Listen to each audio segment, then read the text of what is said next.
एक लड़की गोरिल्ला से हमदर्दी रखने लग जाती है और धीरे धीरे उस लड़की को गोरिल्ला से लगाव होना शुरू हो जाता है। अब लड़की जैसे जैसे उससे लगाव करती है धीरे धीरे वो लड़की उससे प्रेम करने लग जाती है और एक दिन ऐसा आता है जो गोरिल्ला होता है वो लड़की को गर्भवती कर देता है। अब जब लोगों को ये पता चलता है कि इस लड़की को गोरिल्ला ने गर्भवती किया है तो पैरों के तले उनकी ज़मीन निकल जाती है। लोग हैरान हो जाते हैं, परेशान हो जाता है कि आखिर ऐसा कैसे हो सकता है। दोस्तों, कहानी को पूरा जानने के लिए वीडियो में लास्ट तक बने रहे। एक घने जंगल के पास एक गांव होता है जिसमें गांव में सभी लोग घने जंगल में जाने से डरते थे। यानी गांव में एक कहानी मशहूर थी कि अगर तुम जंगल में जाओगे तो तुम वापस नहीं आओगे। जंगल में भूत और चुड़ैलों का किस्से गांव में बहुत ज़्यादा प्रचलित थे। जो लोग थे गांव के अंदर जाने से डरते थे। जो गांव का मुखिया था वो बच्चों को और सभी को ये कहानियाँ सुनाता था और बढ़ा चढ़ाकर ये कहानियाँ बताता था कि जंगल में इस तरह के भूत है और भयानक जानवर है, अगर तुम जंगल में गए तो तुम कभी वापस नहीं आओगे। अब उसमें ही एक लड़की होती है जिसका नाम होता है कशिश। अब ये लड़की भी उन किस्सों कहानियों को सुनते ही बड़ी हुई थी। अब ये लड़की जवान हो चुकी थी और इसके अंदर उत्सुकता होती है कि क्यों ना वो जंगल के अंदर जाए और वहाँ जाकर देखे कि आखिर उस जंगल में क्या है। लेकिन जो उसकी माँ होती है, गांव वाले होते हैं, उसे इस बात से रोकते हैं कि तुम जंगल में नहीं जाती। एक दिन क्या होता है, जो गांव का मुखिया होता है ऐसे ही लोगों को बता रहा था कि गांव का कोई भी सदस्य रात के समय बाहर नहीं निकलेगा और नहीं जंगल की तरफ जाएगा क्योंकि जंगल में हमें ख़तरा है। लेकिन जो साक्षी होती है वो मुखिया से कहती है जब तक जंगल में नहीं जाएंगे तब तक पता कैसे चलेगा कि इस जंगल में हमें क्या खतरा है। लेकिन ये बात सुनने के बाद जो गाँव का मुखिया होता है वो बड़ा हैरान होता है और उसे उस लड़की पर शक होता है। वो उस पर निगरानी रखने के लिए कहता है कि मुझे डाउट है कि ये लड़की कुछ ना कुछ गलत हरकत कर सकती है, इसलिए तुम इस पर नज़र रखो। खैर वो लड़की को समझा बुझाकर घर वापस भेज देते हैं। अब जब घर वापस आती है तो उसके वो माता पिता से कहती है कि मुझे जंगल में जाना है।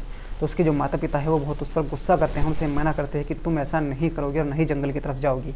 लेकिन लड़की फिर भी ज़िद करती है। तो जो परिवार वाले होते हैं उस पर नज़र रखना शुरू कर देते हैं कि तुम्हें जंगल में जाने की इजाज़त नहीं है, वहाँ तुम्हारे लिए ख़तरा है। वो लड़की माँ बाप से भी यही बात कहती है कि जब तक जंगल के अंदर नहीं जाएंगे तब तक मालूम कैसे होगा कि जंगल में हमें क्या खतरा है। खैर जैसे जैसे दिन आगे बढ़ते हैं, एक दिन लड़की सुबह सवेरा उठती है और ये प्लान बना लेती है कि आज वो जंगल के अंदर जाएगी। वो सुबह कुछ फल और जड़ी बूटी अपनी टोकरी में रखती है और निकल देती है जंगल की तरफ। उसके जो जैसे ही वो घर से बाहर निकलती है उसे दरवाजे के बाहर उसकी माँ मिलती है। वो उससे पूछती है कि इतनी सवेरा तुम कहाँ जा रही हो। वो कहती है कि मीना के साथ में खेतों पर जा रही हूँ। मीना जो होती है साक्षी की दोस्त होती है। अब उसकी माँ उसकी आंखों को देखती है लेकिन उसकी आंखों में कुछ उसे राज लग रहा था, यानी वो उसे लग रहा था कि जो मेरी बेटी है वो कुछ ना कुछ छुपा रही है। लेकिन फिर भी उसे वो कुछ नहीं कहती और जाने देती है। अब जो साक्षी होती है वो चल देती है जंगल की तरफ। अब जंगल में जैसे जैसे आगे आगे बढ़ती है वो, तो जंगल में उसे बहुत सी अनोखी चीज़ देखने को मिलती है। नए नए पक्षी मिलते हैं, नए नए तरह के जीव मिलते हैं। अब जैसे ही वो जंगल के अंदर जाती है तो जंगल के अंदर जाने के बाद उसे झाड़ियों से एक आवाज़ आती है। तो जो साक्षी इस आवाज़ को सुनती है वो घबरा जाती है, वो परेशान हो जाती है और उस आवाज़ की तरफ ध्यान से देखने लगती है। तो जैसे जैसे उस आवाज़ को समझती है, देखती है, तो पता चलता है कि उस झाड़ियों के पीछे एक छोटा सा हिरण का बच्चा है जो कि चलने की कोशिश कर रहा है, लेकिन जैसे ही वो चलता है बार बार गिर जाता है।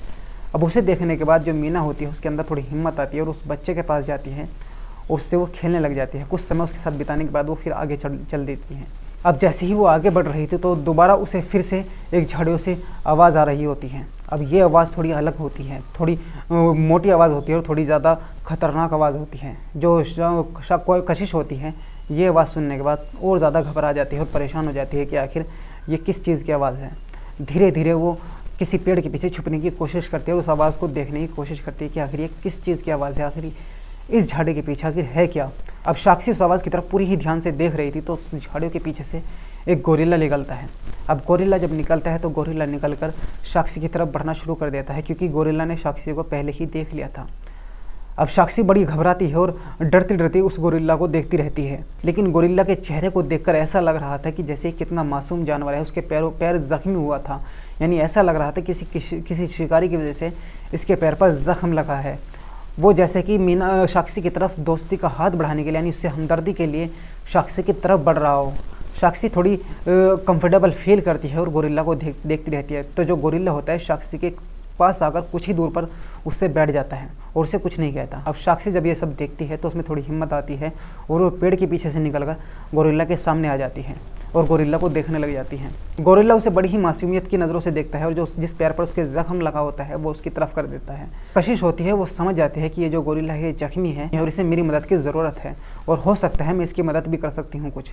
अब वो धीरे धीरे उसकी तरफ बढ़ती है और अपनी टोकरी उठाती है और टोकरी उठाने के बाद उसमें जड़ी बूटी निकालती है और उसके जो जहाँ पर गोरिल्ला जख्मी होते हैं वहाँ पर लगाकर वहाँ पर एक कपड़ा बांध देती है।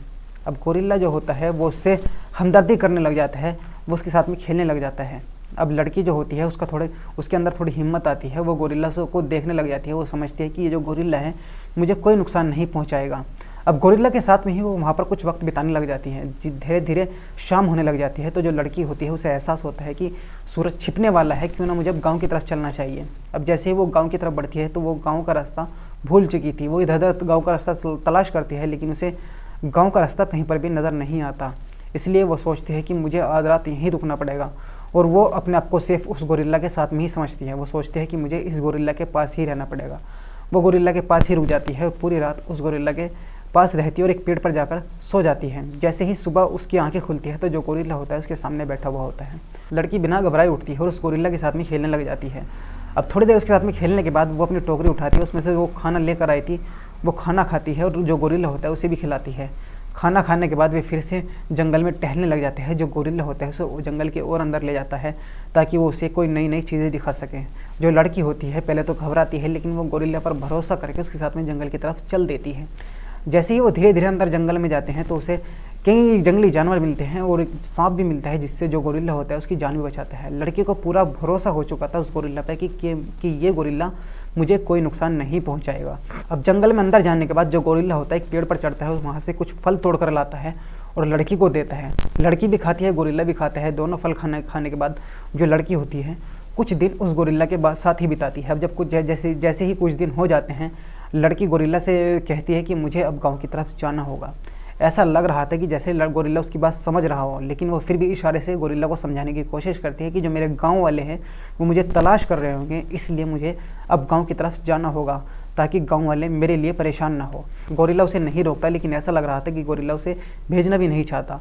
खैर लड़की उसे अलविदा कहकर धीरे धीरे गांव की तरफ को बढ़ देती है। अब जैसे जैसे लड़की गांव की तरफ बढ़ती है जो गोरिल्ला होता है उसका पीछा करने लग जाता है।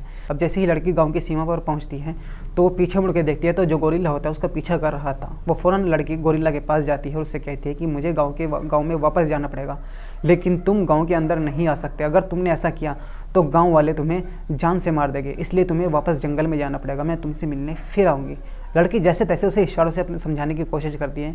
खैर जो गोरिल्ला होता है उसकी बात समझ जाता है और जंगल की तरफ वापस चला जाता है। लड़की गांव के अंदर आती है। अब गांव के अंदर आकर लोग उसे अजीब नज़रों से देख रहे थे कि ये लड़की इतने दिन जंगल में आखिर कर क्या रही थी और इसे हो सकता है इसे किसी भूत या प्रेत का इस पर साया हो गया हो। लोग उससे बचने लग जाते हैं, उससे बात कम करने लग जाते हैं। तो जो लड़की होती है वो भी गाँव वालों से कम बात करती है। जब घर के अंदर जाती है तो उसके परिवार वाले उससे पूछने की कोशिश करते हैं कि आखिर जंगल के अंदर क्या हुआ था और तुमने इतने दिन कहाँ बिताए। तो लड़की किसी को कुछ नहीं बताती। वो कहती है कि मैं ठीक हूँ, मुझे कोई दिक्कत नहीं है और जंगल बहुत अच्छा है, वहाँ पर मेरे साथ में कुछ नहीं हुआ। लेकिन गांव वाले और परिवार वाले सभी शक कर रहे थे कि आखिर इस लड़की के साथ में कुछ ना कुछ ज़रूर हुआ है। खैर लड़की धीरे धीरे दिन काटने लग जाती है और उसे गोरिल्ला की याद सताने लग जाती है। धीरे धीरे जैसे दिन आगे बढ़ते हैं गोरिल्ला की याद उसे और ज़्यादा सताने लग जाती है। उधर जंगल में भी गोरिल्ला उस लड़की को याद करता रहता है। अब लड़की जो होती है मन बनाती है कि मैं गोरिल्ला से मिलने जाऊँ। अब एक दिन क्या होता है, जो गोरिल्ला होता है जब उससे लड़की से मिले बगैर नहीं रहा जाता तो वो लड़की को सूंघता गांव में ही आ जाता है। अब जब गांव में वो लड़का गोरिल्ला दाखिल होने ही वाला था, जो गांव के बच्चे होते हैं वो उसे देख लेते हैं और भागते हुए गांव के मुखिया के पास जाते हैं। वो उसे कहते हैं कि गांव के अंदर एक बड़ा जानवर आ रहा है। अब जो गांव का मुखिया होता है वो सभी लोगों को आगाह करता है और उससे कहता है कि गांव के अंदर एक जानवर आ रहा है, हम सबको इकट्ठा होना पड़ेगा और अपने हथियार लो और उस जानवर का मुकाबला करना पड़ेगा। सभी जो लोग होते हैं अपने हथियार उठाते हैं और उस जानवर की तरफ बढ़ने लग जाते हैं।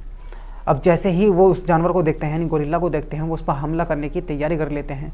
तो जो कशिश होती है वो गोरिल्ला के सामने जाकर खड़ी हो जाती है। वो कहती है कि तुम इसे कुछ मत करो, ये तुम्हें किसी को भी नुकसान नहीं पहुंचाएगा। तो जो गाँव का मुखिया होता है उसे ये देखकर बड़ी हैरानी होती है कि जो गोरिल्ला है उसने लड़की को कुछ नहीं किया। उसे लड़की की बात समझ आ जाती है कि ये जो जानवर है ये मासूम है, किसी को कोई नुकसान नहीं पहुंचाएगा। लेकिन जो गांव का मुखिया होता है उसे ऐसा लगता है कि गांव वाले लड़की की बात मान रहे हैं और मेरी बात कोई नहीं मान रहा। अपनी ताकत दिखाने के लिए वो अपने आदमियों को हुक्म देता है कि जाओ गोरिल्ला पर हमला कर दो। अब उसके जो आदमी होता है गोरिल्ला की तरफ बढ़ते हैं तो लड़की गोरिल्ला को इशारा करती है कि तुम जंगल की तरफ भाग जाओ। जो गोरिल्ला होता है जंगल की तरफ भाग जाता है और जो गांव वाले होते हैं उसे तलाश करते हैं, लेकिन गोरिल्ला नहीं मिलता। उसके बाद एक दिन रात को गोरिल्ला छुपके से उस लड़की के पास आ जाता है और लड़की और गोरिल्ला आपस में संबंध बनाते हैं, जिसके बाद जो गोरिल्ला होता है वहाँ से चला जाता है और जो लड़की होती है गोरिल्ला की याद में ज़िंदगी काटने लग जाती है। एक दिन वो अपनी दोस्त मीना से कहती है कि मेरी कोख में एक बच्चा पल रहा है जो कि एक गोरिल्ला का है। जो उसकी दोस्त होती है मीना, वो भी बड़ी हैरान होती है कि आखिर ऐसा कैसे हो सकता है। खैर जो कशिश होती है उस बच्चे को अपनी कोख में पालने लग जाती है और इंतज़ार करने लग जाती है उस बच्चे के जन्म का, और ये भी इंतज़ार करने लग जाती है कि एक न एक दिन जो गोरिल्ला है वो वापस ज़रूर आएगा। और गोरिल्ला भी उसका इंतज़ार जंगल में करता है कि एक न एक दिन ये लड़की जो कशिश है वापस उससे मिलने ज़रूर आएगी। दोस्तों कहानी कैसी लगी कमेंट में ज़रूर बताइएगा और वीडियो को शेयर ज़रूर कीजिएगा और हमें अपना नाम और एड्रेस ज़रूर बताइएगा ताकि हम अगली वीडियो में आपका नाम ले सकें। तो मिलते हैं किसी और दिलचस्प कहानी में, तब तक के लिए धन्यवाद।